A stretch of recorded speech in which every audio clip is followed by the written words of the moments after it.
ನಮಸ್ಕಾರ, ಹೇಗಿದ್ರೆ ನೀವೆಲ್ಲರೂ? ನಾನು ಸುಬ್ರಹ್ಮಣ್ಯ ಎಸ್ ಹಂಡಿಗೆ. ಬಂಧುಗಳೇ, ಉಪರಾಷ್ಟ್ರಪತಿ ಚುನಾವಣೆ, ವೈಸ್ ಪ್ರೆಸಿಡೆಂಟ್ ಎಲೆಕ್ಷನ್ ರಿಸಲ್ಟ್ ಹೊರಬಿದ್ದಿದೆ. ರಿಸಲ್ಟ್ ಬಗ್ಗೆ ಬಹಳ ನಿರೀಕ್ಷೆ ಅಥವಾ ಕುತೂಹಲ ಏನು ಇರಲಿಲ್ಲ.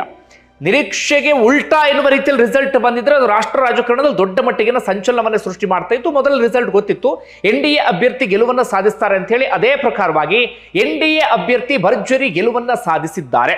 ತಮಿಳುನಾಡು ಮೂಲದ ತುಂಬಾ ಕ್ಲೀನ್ ಇಮೇಜ್ ಹೊಂದಿರುವಂತಹ ಅಜಾತ ಶತ್ರು ಅಂತ ಕರೆಸಿಕೊಳ್ಳುವಂತ CP ರಾಧಾಕೃಷ್ಣನ್ ಇದೀಗ ಈ ದೇಶದ ನೂತನ ಉಪರಾಷ್ಟ್ರಪತಿಗಳಾಗಿದ್ದಾರೆ.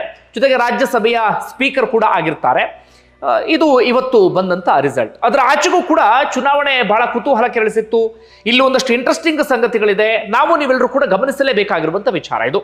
ಮೊದಲು ಕುತೂಹಲ ಕೆರಳಿಸೋದಕ್ಕೆ ಕಾರಣ ಏನಪ್ಪಾ ಅಂದ್ರೆ, ಈ ಹಿಂದಿನ ಬೇರೆ ಬೇರೆ ಅವಧಿಯಲ್ಲಿ ಉಪರಾಷ್ಟ್ರಪತಿ ಚುನಾವಣೆ ಇಷ್ಟರ ಮಟ್ಟಿಗೆ ಕುತೂಹಲ ಇರ್ತಿರ್ಲಿಲ್ಲ. ಯಾವಾಗ ಚುನಾವಣೆ ಆಯಿತು, ಏನ್ ಬಂತು, ಅದ್ರ ಬಗ್ಗೆ ಜನರು ಕೂಡ ಹೆಚ್ಚು ತಲೆ ಕೆಡಿಸ್ಕೊಳ್ತಾ ಇರಲಿಲ್ಲ.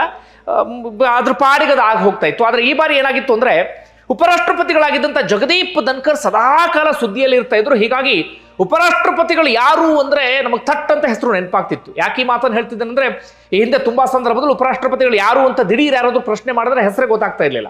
ಆದ್ರೆ ಈ ಬಾರಿ ಜಗದೀಪ್ ಧನ್ಕರ್ ಅಷ್ಟರ ಮಟ್ಟಿಗೆ ಸುದ್ದಿಯಲ್ಲಿದ್ರು. ಕಾರಣ ರಾಜ್ಯಸಭೆ ಸ್ಪೀಕರ್ ಆದ ಸಂದರ್ಭದಲ್ಲಿ ಅವರ ಹೇಳಿಕೆ, ಅವರ ನಡೆ ಎಲ್ಲವೂ ಕೂಡ ಚರ್ಚೆಗೆ ಗ್ರಾಸ ಆಗ್ತಿತ್ತು. ಇಂತಹ ಜಗದೀಪ್ ಧನ್ಕರ್ ಇಂತಕ್ಕಿಂತ ಹಾಗೆ ರಾಜೀನಾಮೆಯನ್ನು ಕೊಟ್ಟುಬಿಟ್ರು. ವಿಪಕ್ಷದವರ ಆರೋಪ ಅಂದ್ರೆ ಬಿಜೆಪಿಯವರು ಫೋರ್ಸ್ಫುಲಿ ರಾಜೀನಾಮೆಯನ್ನು ಪಡೆದುಕೊಂಡಿದ್ದಾರೆ ಅಂತ ಹೇಳಿ.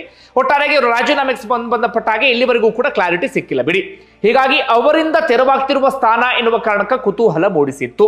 ಮತ್ತೊಂದು ಕಾರಣ ಅಂದ್ರೆ, ಎರಡೂ ಬಣದಲ್ಲಿ NDA INDA ಎರಡೂ ಬಣದ ಅಭ್ಯರ್ಥಿಗಳು ತುಂಬಾ ಕ್ಲೀನ್ ಇಮೇಜ್ ಅನ್ನ ಹೊಂದಿದಂಥವರು, ಹಾಗೆ ಅಜಾತ ಶತ್ರುಗಳು ಅಂತ ಕರೆಸಿಕೊಳ್ತಾ ಇದ್ದಂಥವರು.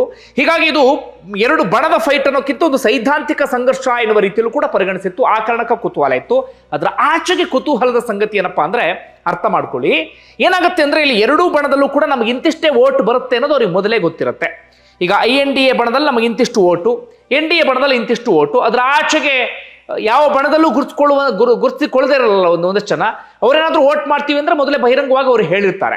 ಹೀಗಾಗಿ ನಮಗೆ ಇಂತಿಂತಿಷ್ಟೇ ಓಟು ಅಂತ ಹೇಳಿ ಫಿಕ್ಸ್ ಆಗಿರುತ್ತೆ. ಈಗ NDA ಫಿಕ್ಸ್ ಆಗಿರೋಗಿಂತ ಮತಗಳಿಗಿಂತ ಜಾಸ್ತಿ ಅಥವಾ ಕಡಿಮೆ ಆದ್ರೆ ಅದು ಕೂಡ ರಾಜಕಾರಣದಲ್ಲಿ ಒಂದಷ್ಟು ಸಂಚಲನ.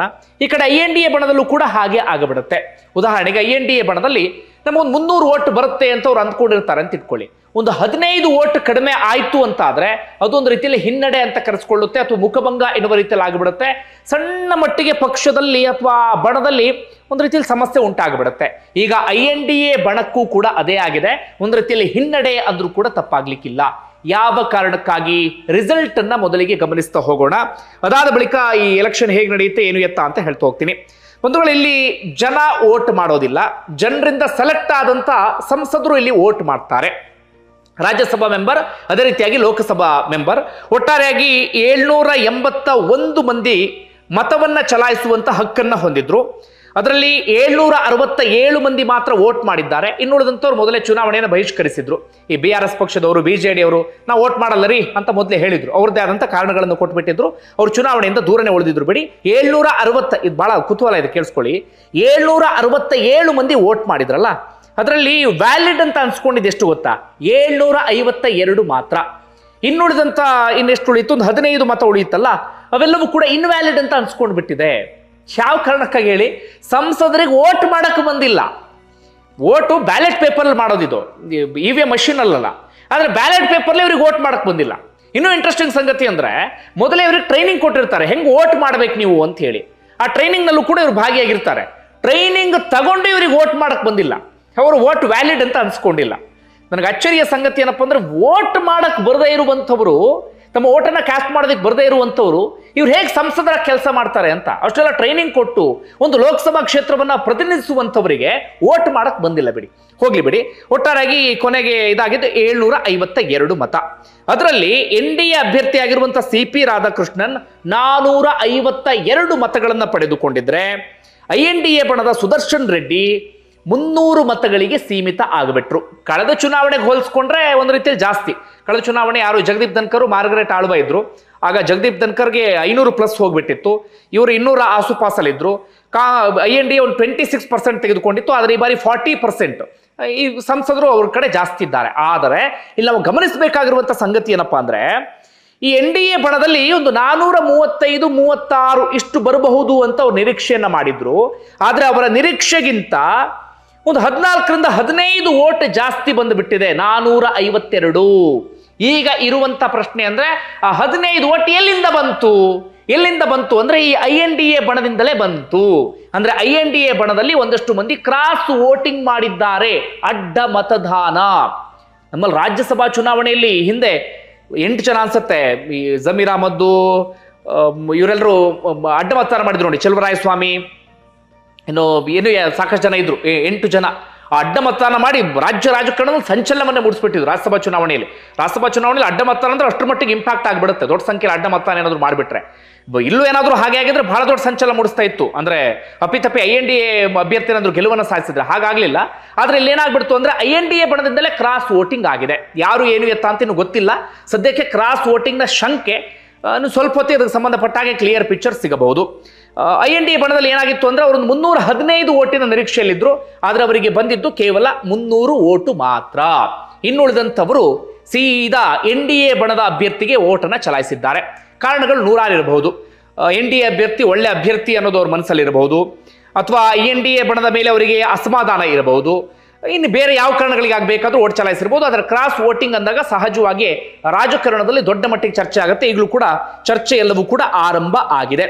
ಈಗ ಅಡ್ಡ ಮತದಾನ ಹೇಗೆ ನಡೆಯುತ್ತೆ ಇಲ್ಲಿ ಅಂತ ಗಮನಿಸ್ತು ಹೋಗೋದಾದ್ರೆ, ಇಲ್ಲಿ ವೋಟಿಂಗ್ ಯಾವ ರೀತಿ ನಡೆಯುತ್ತೆ ಅನ್ನೋದು ನಾವು ಅರ್ಥ ಮಾಡ್ಕೊಳ್ಬೇಕಾಗುತ್ತೆ. ಇಲ್ಲಿ ಅತ್ಯಂತ ಗೌಪ್ಯವಾಗಿ ಮತದಾನ ನಡೆಯುತ್ತೆ. ವಿಪ್ ಕೂಡ ಜಾರಿಯಲ್ಲಿ ಇರೋದಿಲ್ಲ, ಯಾರಿಗೂ ಕೂಡ ತೋರಿಸುವಂತ ಅವಶ್ಯಕತೆ ಇರೋದಿಲ್ಲ.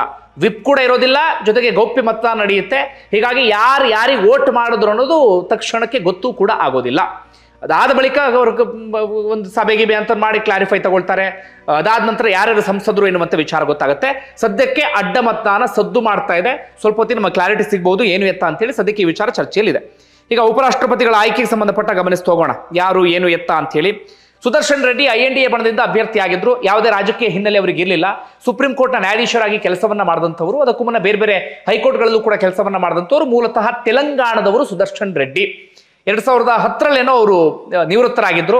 ಅದಾದ ಬಳಿಕ ಬೇರೆ ಬೇರೆ ಇದರಲ್ಲೂ ಕೂಡ ತಮ್ಮಂತ ಗುರ್ಸ್ಕೊಂಡಿದ್ರು. ದಿಢೀರ್ ಅಂತ ಹೇಳಿ INDA ಬಣದಿಂದ ಸುದರ್ಶನ್ ರೆಡ್ಡಿ ಅವರನ್ನ ಅಭ್ಯರ್ಥಿ ಅಂತ ಘೋಷಣೆ ಮಾಡಲಾಯಿತು. ಯಾಕಂದ್ರೆ NDA ಬಣದವರು ಕೂಡ ದಕ್ಷಿಣ ಭಾರತವನ್ನು ಅಭ್ಯರ್ಥಿ ಅಂತ ಘೋಷಣೆ ಮಾಡಿಬಿಟ್ಟಿದ್ರು. ಇವರು ತಮ್ಮದೇ ಆದಂತಹ ಒಂದಷ್ಟು ಲೆಕ್ಕಾಚಾರದಲ್ಲಿ ಸುದರ್ಶನ್ ರೆಡ್ಡಿಯನ್ನು ಆಯ್ಕೆ ಮಾಡಿದ್ರು. ಇನ್ನು ಈಗ ಉಪರಾಷ್ಟ್ರಪತಿಗಳಾಗಿರುವಂತಹ CP ರಾಧಾಕೃಷ್ಣನ್ ಯಾರು ಅಂತ ಗಮನಿಸ್ತಾ ಹೋಗೋದಾದ್ರೆ, ಮೂಲತಃ ತಮಿಳುನಾಡಿನವರು, ಬಿಜೆಪಿ ಪಕ್ಷದಲ್ಲಿ ಗುರುತಿಸಿಕೊಂಡಂತವರು, ಬಿಜೆಪಿ ಪಕ್ಷದ ರಾಜ್ಯ ಅಧ್ಯಕ್ಷರಾಗಿದ್ರು. ತಮಿಳುನಾಡಿನಲ್ಲಿ ಒಂದೊಳ್ಳೆ ಮಟ್ಟಿಗೆ ಹವಾ ಮೇಂಟೈನ್ ಮಾಡಿದ್ರು. 2 ಬಾರಿ ಸಂಸದರಾಗಿದ್ರು. ಅದಾದ ಬಳಿಕ ಬೇರೆ ಬೇರೆ ರಾಜ್ಯಗಳ ರಾಜ್ಯಪಾಲರಾಗಿದ್ರು. ಸದ್ಯ ಮಹಾರಾಷ್ಟ್ರದಲ್ಲಿ ರಾಜ್ಯಪಾಲರ ಕೆಲಸವನ್ನ ಮಾಡ್ತಾ ಇದ್ರು. ಅವರ ಪ್ಲಸ್ ಏನಪ್ಪಾ ಅಂದ್ರೆ ಯಾವುದೇ ಬ್ಲಾಕ್ ಮಾರ್ಕ್ ಇಲ್ಲ, ಯಾವುದೇ ರೀತಿಯಲ್ಲಿ ಭ್ರಷ್ಟಾಚಾರದ ಆರೋಪ ಇಲ್ಲ, ಜೊತೆಗೆ ಅಜಾತ ಶತ್ರು, ಹೇಳ್ಕೊಳ್ಳುವಂತ ಶತ್ರುಗಳಾಗ್ಲಿ, ಹೇಳ್ಕೊಳ್ಳುವಂತ ವೈರತ್ವ ಆಗಲಿ, ರಾಜಕೀಯದಲ್ಲಿ ಒಂದು ಘರ್ಷಣೆ ಅಂತದೇನು ಕೂಡ ಇಲ್ಲ. CP ರಾಧಾಕೃಷ್ಣನ್ ಈಗ ಅವರು ನಮ್ಮ ಉಪರಾಷ್ಟ್ರಪತಿಗಳಾಗಿದ್ದಾರೆ. ರಾಜ್ಯಸಭಾ ಸ್ಪೀಕರ್ ಕೂಡ ಆಗಿರುವಂತ ಕಾರಣಕ್ಕಾಗಿ ಹೇಗೆ ರಾಜ್ಯಸಭೆಯನ್ನು ಮೇಂಟೈನ್ ಮಾಡ್ತಾರೆ ಎನ್ನುವಂತ ಕುತೂಹಲವೂ ಕೂಡ ಇದೆ. ಸದ್ಯಕ್ಕಿಷ್ಟು ಬೆಳವಣಿಗೆ ನೋಡೋಣ, ನಾಳೆ ಏನಾದರೂ ಒಂದಷ್ಟು ಬೆಳವಣಿಗೆ ಆಗಬಹುದು. ಧನ್ಯವಾದ ವಿಡಿಯೋ ನೋಡಿದ್ದಕ್ಕಾಗಿ.